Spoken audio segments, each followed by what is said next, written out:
going on, guys? It is Raj here, and today we are going to be talking about what happened at today's Apple event. And this was honestly quite an amazing event. Even though it was a little smaller than I was kind of expecting, it was still pretty phenomenal. But anyway, let's dive right into this. So first up, we have Apple Music. So Apple today announced a brand new plan for Apple Music, which is also known as the Voice Plan. This plan starts at $4.99 a month, so it's about $5 cheaper than the original individual plan, and then quite a bit cheaper than the family plan, about $10 cheaper than that. The original two plans were the individual and family plans. That was without Apple One. But now they introduced a brand new voice plan. If, say, you're just interested in buying Apple Music, you now can actually get it for $5 cheaper, which is quite nice. And of course, you do lose out on a few features, as you can see there at the bottom right. You do lose out on spatial and lossless audio and Apple Plus supported devices. Because, it's only supported on all Apple devices. Songs, playlists, and stations are supported. You have only up to one person, and then Siri, of course, on Apple devices. So that is how that is there, and this plan is going to be available in Australia, Austria, Canada, the China mainland, France, Germany, Hong Kong, India, Ireland, Italy, Japan, Mexico, New Zealand, Spain, Taiwan, the UK, and US. Those are all of the countries it will be available in, at least for starting, at least for when it, just launched, at least. These will be the launch countries. Now, going over the plans, of course, with the family plan, the only difference between that and, say, the individual plan is the fact that, you have support for up to 6 people instead of just one person. And then I already kind of discussed what the difference is between the voice plan as well, so you guys can see that there. Moving on, we are going to now talk about the HomePod. And the HomePod Mini actually got some new colors. The HomePod Mini got a new blue, orange, and yellow, which join both white and space gray, and it is going to be available this November, still at the same $99 price like we've been seeing. And I've actually been using the HomePod Mini now for a little while, and I honestly highly recommend it. So I think it's a great speaker.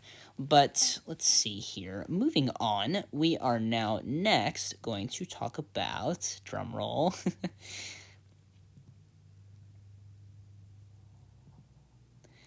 the AirPods 3rd generation. So, these guys got a completely brand new design. This combines both the AirPods 2nd gen design and AirPods Pro design, if you guys noticed that there. So, it now also adds sweat and dust resistance for intense workouts, or say if, you're caught in the rain with them. They will be water resistant, which is great. Improved quality for FaceTime calls, meaning the mics on these guys are going to be way better than the 2nd generation. You now have support for spatial audio on these as well, which means that you don't have to have AirPods Pro or AirPods Max in order to take advantage of spatial audio. And if you guys don't know what spatial audio is, imagine it this way. Let's say you're sitting in a movie theater and you're watching a movie. Of course, you're going to have that surround sound experience where you're going to have a sound field that's 360 degrees around you, and also above and below you. With spatial audio, it takes that and packs it in headphones. So that is what Apple has been able to do now all this time with AirPods Max and AirPods Pro. And finally, it's now being brought to the everyday consumer with the AirPods 3rd generation. And now, of course, you still have magical setup. You also have adaptive EQ from AirPods Pro as well. These were originally in the Pros and also in AirPods Max. What adaptive EQ is that it basically takes the actual thing you are listening to and it tunes it specifically to where you are basically able to listen to it precisely how it was made, which is very awesome.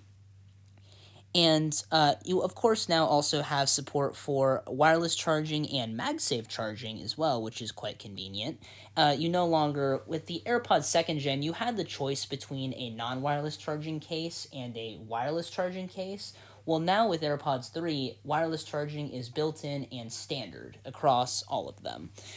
You also have a brand new Apple custom driver, meaning the sound on these things is going to be miles better compared to the second generation.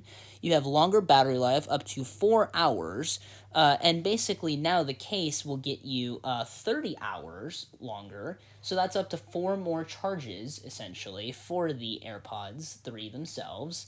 The actual buds themselves actually now last up to 6 hours, which is 2 hours longer than the previous second generation, which only lasted 4 hours per bud. And for the charging times as well, if you charge it for 5 minutes, you get up to 1 hour of listening time, which is absolutely ludicrous. And then, of course, you have personal engraving. You have the same announced notifications with Siri. You also have force sensor controls as well. So just like on AirPods Pro, if you're familiar with that, essentially instead of now, for those people who still own AirPods 1 or 2, instead of tapping on them, you now press and hold.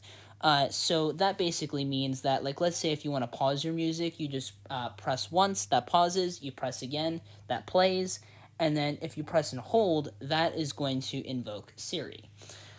And you also have a few other things you can do with that as well, of course, which you can always customize in settings, just like with the second generation and first generation AirPods. Then you also, of course, have support for Dolby Atmos on Apple Music. With these earbuds as well, you did not have that on the second gens, so that is now being brought over to the third generation.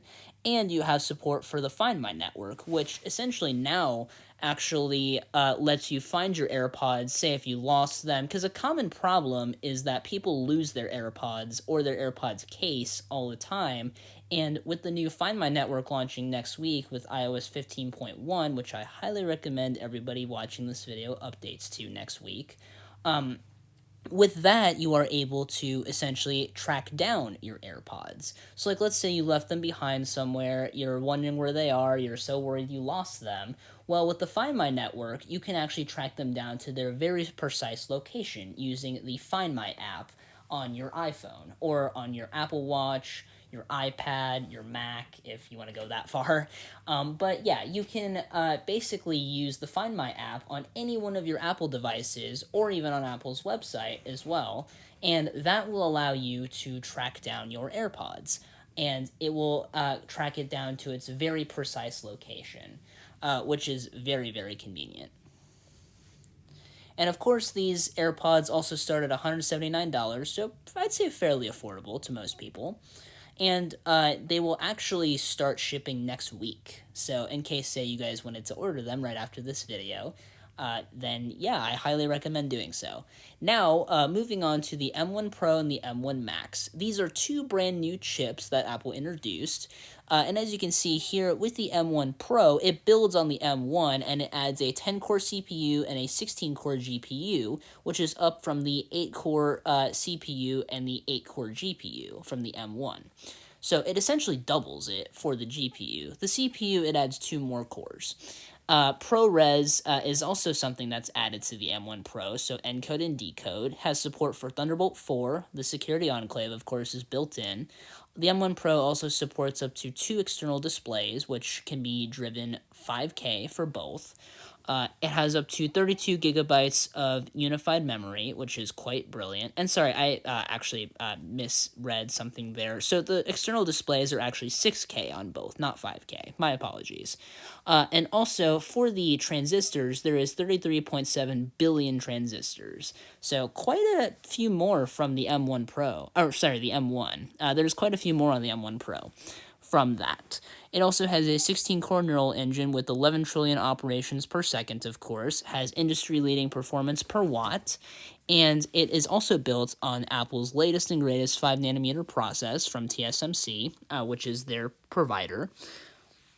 It also has a 200 gigabit per second memory bandwidth, which is absolutely ludicrous, and has not been seen before on any chip. Now, moving on to the M1 Max, this actually takes the M1 Pro and actually puts it to shame in a way. The ProRes encode and decode, of course, is still there. Thunderbolt 4 is still there. The Security Enclave is still there, but this is different. This actually lets you support up to 4 external displays. So these can be all 6K in resolution, which is quite insane. It supports up to 64 gigs of unified memory, so 64 gigs of RAM on a laptop chip. Imagine that for just a second. That has not even been seen on gaming laptops, which I know what you guys are all going to say in the comments. Gaming laptops are still better, yada yada. Not anymore. Because 64 gigs of unified memory, it blows them out of the water, quite honestly. So, yeah, I mean, 64 gigs is quite a impressive milestone, especially for a chip of this nature. And then there's, of course, 57 billion transistors, the same 16-core neural engine with 11 trillion operations per second, the same industry-leading performance per watt. It's also still built on the 5-nanometer process and has a 400 gigabit per second memory bandwidth, so that doubles the M1 Pro. And it has a 10-core GPU and a ridiculous 32-core GPU. So it essentially doubles the GPU from the M1 Pro, and it is an absolutely ludicrous chip, honestly. I mean, it's basically taking the M1 and putting it on a ton of steroids. That's essentially what the M1 Max and the M1 Pro are. Except the M1 Max, of course, is just absolutely even more ludicrous. Moving on, we are going to now go over the 14-inch MacBook Pro and the 16-inch MacBook Pro. So they both get up to a great 21 hours of battery life, up to 3.7 times faster CPUs, a 6-speaker sound system with spatial audio, which is absolutely insane. So you no longer even need to use headphones to listen to things in spatial audio on these guys, which is absolutely ludicrous. Up to 13 times faster graphics, and advanced thermal architecture. Now they have 2 fans, and they don't even need them. It has a Liquid Retina XDR display, just like on the Pro Display XDR, which, by the way, is actually a mini LED panel. So these things are not even LCDs anymore, technically. These are mini LED panels, which makes things a whole lot more detailed. So this is going to be great for advanced video editors like myself, which, of course, if you guys are going to ask the question, no, unfortunately, I'm not going to be upgrading because I have the base M1 MacBook Pro, and I'm still pretty happy with it, so I'm probably going to stick with it for a few more years or so. But anyway, moving on, it has up to 8 terabytes of built-in storage, which is insane, up to 64 gigs of RAM or memory, has a ProMotion display, so these displays can now go up to 120 hertz, which is absolutely ridiculous. For a MacBook. I mean, it's absolutely insane. Apple really overkilled it this time. And of course, they have 1080p FaceTime cameras now, which is quite actually convenient, up from 720p like they have been for many years. Of course, they'll be coming with macOS Monterey, which will be launching next week as well with iOS 15.1. It has now an HDMI port, 3 Thunderbolt 4 ports, and an SD card slot, which is quite amazing, honestly. And then it drives over 75 million pixels on the displays. And of course, when you actually buy one of these machines, you actually have the choice between going for an M1 Pro processor or an M1 Max, which of course they are going to range as far as price differences go, but the M1 Max is the absolute best processor you can actually configure in this thing. And the Magic Keyboard actually has also been redone, so I'm sorry for those touch bar lovers out there, it's gone. It's dead.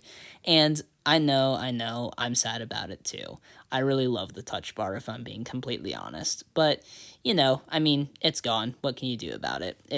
Really, there's nothing you can do about it. So, unfortunately, yes, you will have to get used to those function keys again if, say, you've, like myself, all this time had a MacBook Pro with a touch bar. Unfortunately, the function keys are now standard, so you're going to have to get used to that. We also, though, have studio quality mics, of course, and this is another big thing for the Mac. MagSafe has made its return. So just like on the old 2015 and older MacBook Pros, you now have MagSafe on this, and it has been redone. So it is a brand new connector. It transfers far more power than it ever had before. And the nice part is you can also still charge through the Thunderbolt ports on the USB-C ports. So, like, let's say if you really love USB-C and still want to charge from the Type-C ports on either side, you still have, one on either side. But you have two on one side. So, like, let's say you want to charge from one of those ports, you can still do that, which is quite convenient. But unfortunately, MagSafe is only confined to one side. So with MagSafe, you're kind of limited there to just the left side. And that is it, guys. Thanks for watching. If you guys enjoyed this video, please be sure to leave a like, also comment, and subscribe if you are brand new to the channel. And I will catch you guys next time.